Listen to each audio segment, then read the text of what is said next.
The insurrection of 10 August 1792 was one of the defining events in the history of the French Revolution. The day of 10 August resulted in the fall of the French monarchy after storming the Tuileries Palace by the National Guard of the insurrectional Paris Commune and Revolutionary Écuteurs from Marseille and Brittany. King Louis XVI and the royal family took shelter with the Legislative Assembly, which was suspended. The formal end of the monarchy occurred 6 weeks later as one of the first acts of the new National Convention. This insurrection and its outcome are most commonly referred to by historians of the Revolution simply as the 10th of August. Other common designations include the Journey of 10 August, or the Second Revolution. The context: the war declared on 20 April 1792 against the King of Bohemia and Hungary started badly. The initial battles were a disaster for the French, and Prussia joined Austria in active alliance against France. The blame for the disaster was thrown first upon the king and his ministers, and secondly upon the Brissotine party. The Legislative Assembly passed decrees, sentencing any priest denounced by 20 citizens to immediate deportation, dissolving the King's Guard on the grounds that it was manned by aristocrats,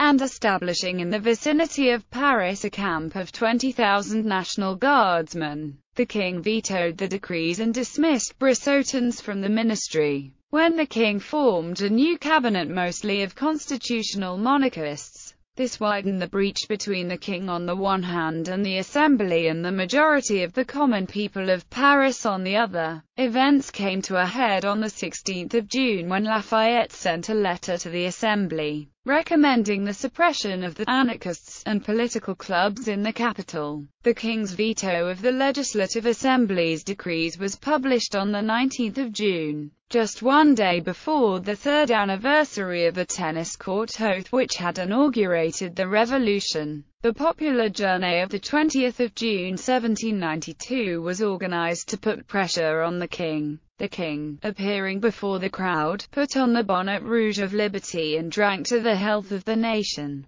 but refused either to ratify decrees or to recall the ministers. The mayor of Paris, Pétion, was suspended, and on 28 June Lafayette left his post with the army and appeared before the Assembly to call on the deputies to dissolve the Jacobin Club and punish those who were responsible for the demonstration of 20 June. It was a brave but belated gesture. It could do nothing against the universal distrust in which the hero of '89 was now held. The deputies indicted the general for deserting his command. The king rejected all suggestions of escape from the man who had so long presided over his imprisonment. The crowd burned him in effigy in the Palais Royal. There was no place for such as Lafayette beside that Republican emblem, nor in the country which had adopted it.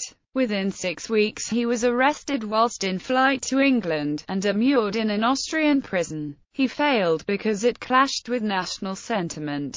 The inaction in which he had kept the armies for more than 2 months past seemed inexplicable. It had given the Prussians time to finish their preparations and concentrate upon the Rhine undisturbed. A decree of 2 July authorized National Guards, many of whom were already on their way to Paris, to come to the Federation ceremony. Another of 5 July declared that in the event of danger to the nation all able-bodied men could be called to service and necessary arms requisitioned. 6 days later the Assembly declared La Patrie est en danger. Banners were placed in the public squares, bearing the words, "Would you allow foreign hordes to spread like a destroying torrent over your countryside, that they ravage our harvest, that they devastate our fatherland through fire and murder, in a word, that they overcome you with chains dyed with the blood of those whom you hold the most dear? Citizens, the country is in danger." Toward the crisis, on 3 July Vergniaud gave a wider scope to the debate by uttering a terrible threat against the king's person. "It is in the king's name that the French princes have tried to rouse all the courts of Europe against the nation. It is to avenge the dignity of the king that the Treaty of Pillnitz was concluded and the monstrous alliance formed between the courts of Vienna and Berlin. It is to defend the king that we have seen what the formerly companies of the Guards du Corps hurrying to join the standard of rebellion in Germany. It is to come to the assistance of the king that the émigrés are soliciting and obtaining employment in the Austrian army and preparing to stab their fatherland to the heart. It is in the name of the king that liberty is being attacked.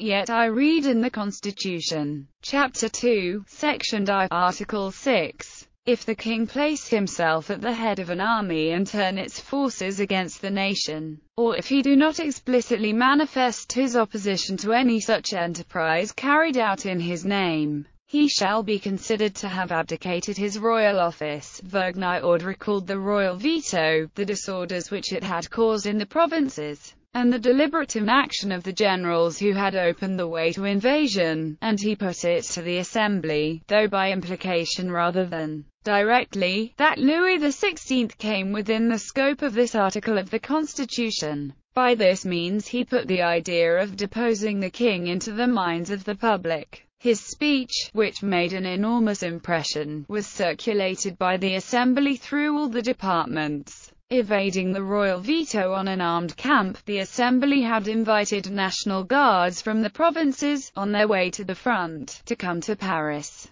ostensibly for the 14th of July celebrations. These FE-acute-DE-acute-RE-acute-S tended to have more radical views than the deputies who had invited them, and by mid-July they were petitioning the Assembly to dethrone the king. The FE-acute-DE-acute-RE-acute-S were reluctant to leave Paris before a decisive blow had been struck, and the arrival on the 25th of July of 300 from Brest and 5 days later of 500 Marseillais, who made the streets of Paris echo with the song to which they gave their name, provided the revolutionaries with a formidable force. The FE-acute-DE-acute-RE-acute-S set up a central committee and a secret directory that included some of the Parisian leaders and thereby assured direct contact with the sections. Already a coordinating committee had been formed of one federal from each department. Within this body soon appeared a secret committee of 5 members.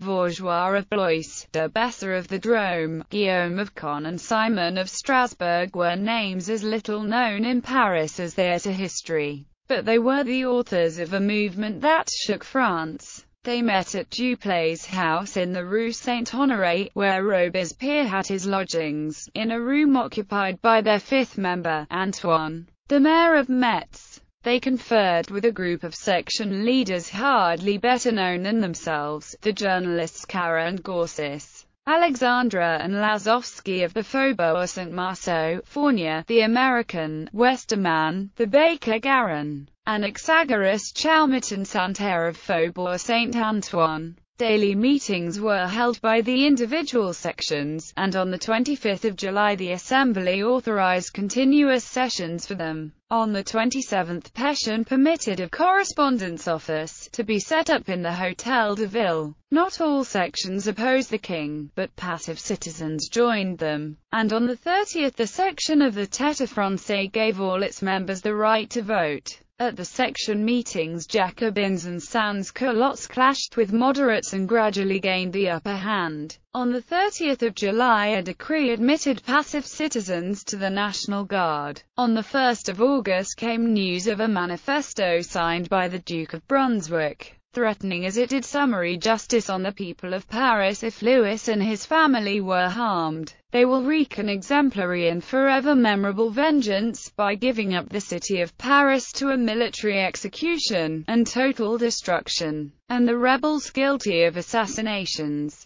to the execution that they have merited. The Brunswick Manifesto became known in Paris on the 1st of August. That same day and the following days the people of Paris received news that Austrian and Prussian armies had marched into French soil. These two occurrences heated the Republican spirit to revolutionary fury. Insurrection threatened to break out on the 26th, again on the 30th. It was postponed both times through the efforts of Pétion, who was to present the section petitions to the Assembly on the 3rd of August. Of the 48 sections of Paris, all but one concurred. Pétion informed the Legislative Assembly that the sections had resumed their sovereignty, and that he had no power over the people other than that of persuasion. The Faubourg Saint-Antoine section of the Quinze gave the Assembly until the 9th of August to prove itself. On the 9th it refused even to indict Lafayette. That night the tocsin rang.